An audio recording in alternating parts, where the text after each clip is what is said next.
Hi, I'm Peter Begalla from Family Business Magazine. I'm joined again by Bobby Stover from EY, who's a partner and also America's Family Office Leader. Today we're talking about the blueprint for family governance. As family enterprises grow in size and complexity, actually governing the business of the family, the ownership, and the operating entity becomes kind of complex. And EY's got some thoughts on how to organize that. So what are you seeing families do in terms of just starting to organize family councils, family assemblies, boards of directors, and how are they all kind of working together? Yeah, Peter, it's a great question, and thanks for having me again. Sure. I think it's confusing for people because all these terms get intertwined and they're put out there. So we like to say a blueprint. So a blueprint or an architecture for family governance, and it's what hat am I wearing? Am I a family member? Am I a family member who also is an owner in the business? Am I a family member who's an owner in the business, who's a management in the business? And all those dynamics, if you look at those, can get blurred. And so really family governance is set up to try to get rid of those blurry lines and say, here are distinct rules for how we operate depending on what quadrant we're operating. Gotcha. And so on the family side, we've heard the term family council, family assembly, family meetings. What are you seeing as kind of the trend in that regard? And what's the organizing principles around that? Yeah, so what we're seeing is a lot of families go and create a family charter. What we see is the most successful families use it as a living, breathing document about what we are as a family and how we feel about wealth, how we feel about philanthropy, how we feel about family. And so if there's a family charter, is there a group of people who's coming together to talk about these things? So what do people have? They have a family assembly or a family council that comes together. And think of that, that's all family members. So if I'm a family member as defined in the bloodline, is it spouses, is it at a certain age? All those people are now the family assembly and they give input. So if there's 4 of us, that's easy.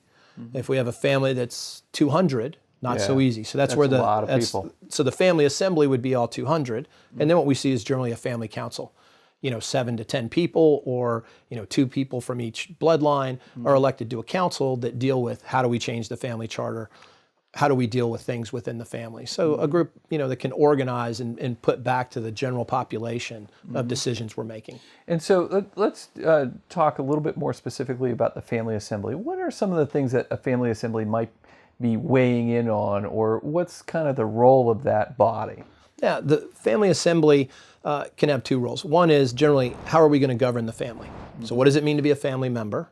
Okay. How do we expect you to act? What are the rules of engagement? And then who are owners and who are not owners? How do we feel about that? Really successful family councils or assemblies have committees. Philanthropic committee. How do we feel about charity? May not be where we're going to spend our money, but what are our real principles? A conflict resolution committee. Family office. How are we going to oversee the family office and what are the rules and things that we're going to put in place for that? Another one that we're seeing a trend to is education committee. Yeah, so the development and growth of the family is becoming more and more important. Absolutely. Okay. And having finite committees makes it easier because now it's in bite-sized pieces. Those people can go work, put it back to the assembly. Works much better than just saying ad hoc, we're going to figure it out. So that's the role of the family council and the family assembly and that committee work to grow and develop and be a platform for family discussion. What about owners? So we talked about family members, but there may be a subset of just family shareholders. Yep. Is that a different group? So what we see is that there's a shareholder assembly, which really is then made up of a subgroup of people who actually own shares in the company. So big family, everybody. Smaller shareholders, this is what we do as a family, smaller shareholders council, a group representative of who owns shares. Got it. Now we see 2 trends here. One, that shareholders council could essentially be the shareholder board. And we see other people saying, no, we just want this shareholder council to provide influence to the formal board. We want a formal board that acts as a board, but we want to give influence and input from the family members who own shares. Got it. So governance as a whole helps the business of the family and the shareholders as well as the business itself. Absolutely. And I would say that those 3 spheres that we talked about before, family, the business, and the ownership, those have to communicate to some degree or another. I would imagine that there's got to be a forum for that. Yeah, absolutely. So I think with all these different structures in place, there's formal reporting, right? So the board's reporting to the family assembly or the family council or the shareholder council. The shareholder council is then reporting back to the family assembly, and then at the family meeting, there's what's important. So a well-working communication it starts to create transparency because people know it doesn't get as blurred in terms of what they're looking at. Yeah, and it would probably avoid some side conversations, some triangulation, or politicking of who knows who and who has favor. Yeah, well, I don't know if it'll avoid it, but certainly, hopefully, it Tamp it down a little. Good. There you go.